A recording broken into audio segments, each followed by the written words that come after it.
นจงจำบุญฟ้าคนไทยยังปรารถนาคนไทยยังปรารถนาไม่จำกัดมือลงเบิ่งบ่มีเด้อใช่เบิ่งบ่สิไม่สิ้นชีวิตขออยู่ต่อไป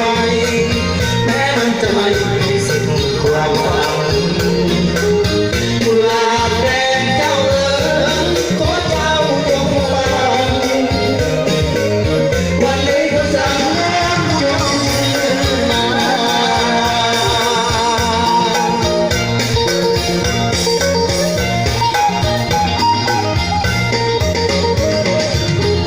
ขึ้นมาบ้านนั้นสักวันเราเขาไม่น่าจะให้ขึ้นเยาว์อย่าร้องให้ขึ้นพอ